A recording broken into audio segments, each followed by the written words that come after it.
तो हम जा रहे थे, वहाँ से कुछ हनी बीस आई और वो आके डायरेक्ट हम पे अटैक की। अचानक से कुछ मधुमक्खी आके मुझे एक यहाँ पे काटी और एक यहाँ पे काटी। जो लिप्स पे काटी वो तो धीरे धीरे सूजन होके धीरे धीरे इधर से लेके इधर बढ़ा, फिर वो पूरा इधर बढ़ा। मगर जो यहाँ पे काटी वहाँ पे कुछ रिएक्शन वगैरह कुछ भी नहीं हुआ। मगर जो इसने इधर काटा था वहाँ पे मुझे दर्द भी नहीं हुआ, उधर जलन वगैरह भी नहीं हो रहा था।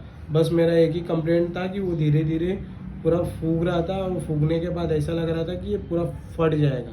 आधे घंटे के अंदर मैं पहले नॉर्मल था, और वो धीरे धीरे आधे घंटे के अंदर मेरा पूरा स्वेलिंग पूरा इतना बढ़ गया था कि मेरे को ऐसा लग रहा था कि वो पूरा फट होके बस्ट होके बाहर आया। तो ये स्वेलिंग होने के बाद मैंने सबसे पहले ये किया कि मैंने आइस पैक लिया। आइस पैक लेने के बाद मैंने उसको लगाया। वो धीरे धीरे जब आइस पैक लगाते हैं तो अगर किसी को जलन वगैरह हो रहा है तो जलन भी कम होता है, और धीरे धीरे स्वेलिंग भी कम होता है, क्योंकि थ्रोम्बोलाइसिस जैसा काम करता है अगर आइस पैक लगाते हैं। उसके बाद मैंने होम्योपैथिक की एक रेमेडी लिया, उसको बोलते हैं एपिस मेलिफिका। ये जो है ये हनी बी से बनी है।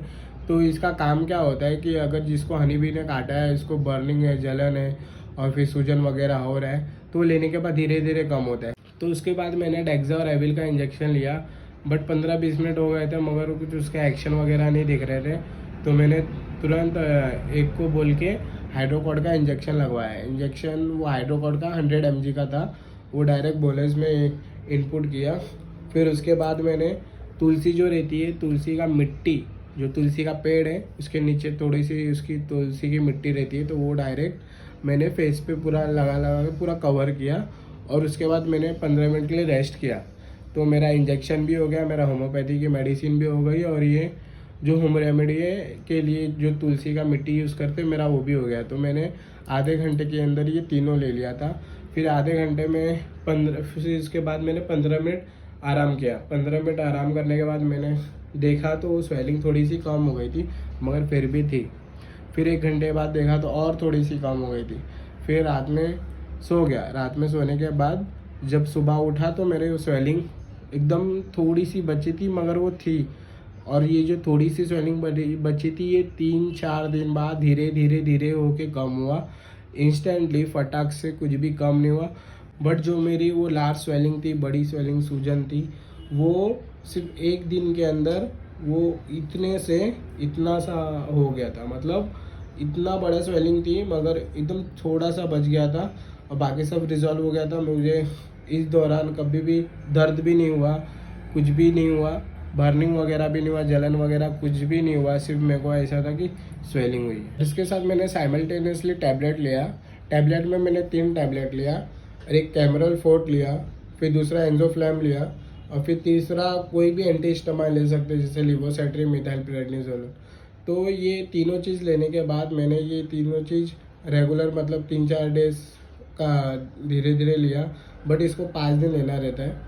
तो धीरे धीरे ये खाने की वजह से भी, फिर होम्योपैथी की वजह से भी, और बाकी जो इंजेक्शन लिया था उसके वजह से भी ये पूरा डिज़ोल्व हो गया। से ये एक्सपीरियंस इसलिए शेयर किया कि अगर आपको अभी काटे तो आप क्या क्या करें और क्या क्या नहीं करना चाहिए।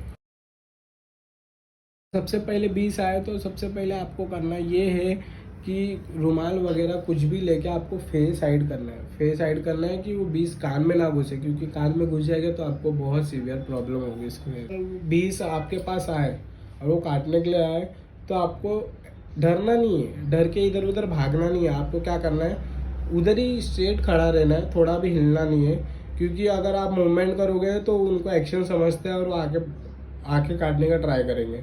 बट अगर आप स्टिल रहोगे तो उनको लगेगा कि आपसे उनको कुछ खतरा नहीं है, तो आपको वो टच भी नहीं करने वाला। और कोई अगर एक काट भी लिया तो आप क्या करो, जो जिधर वो लोग का लोकेशन है, जिधर वो लोग ज़्यादा है उधर मत जाओ। जिधर हनी बीस मतलब पूरा उनका लगा हुआ है उधर मत जाओ। उधर से ना दूर जाने का कोशिश करो, क्योंकि क्या होता है, जो काटने के बाद ना एक केमिकल रिलीज होती है, वो केमिकल की वजह से ना वो बाकी सब बीस को ना अट्रैक्ट होता है कि यहाँ पे कुछ हुआ है। तो फिर वो सब मिलके आगे भाग भाग के वहाँ उसके पास जाते हैं और वो इंसान को बाइट करने लेते हैं। तो आपको उधर से क्या करना है, उधर से ना रन होना है, भागना है, उधर से भाग के दूर जाना है। और फिर भी वो आपके पीछे सब आ गए तो आप ट्राई करो कि बॉडी पे पानी लगाने की। पानी अगर एक बार लगा दिए सरफेस पे तो वो आपको बाइट नहीं कर सकते क्योंकि वो सेटल नहीं हो पाते हो। तो हनी बी काटती है तो इसमें सिम्टम्स क्या आता है, रेडनेस, स्वेलिंग और पेन, ये तीनों चीज़ आती है। बट मुझे काटी थी तो मुझे स्वेलिंग हुआ था और रेडनेस हुआ था, मेरे में पेन नहीं था। हमने आज क्या क्या पॉइंट्स कवर किए कि बीज काटती है तो क्या क्या सिम्टम्स आते हैं, साइंस आते हैं और क्या क्या दिखता है। उसके बाद अगर बीज काटे तो आपको क्या क्या करना चाहिए और क्या क्या नहीं करना चाहिए, और उसके बाद उसके ट्रीटमेंट और मैनेजमेंट पार्ट हमने देखा।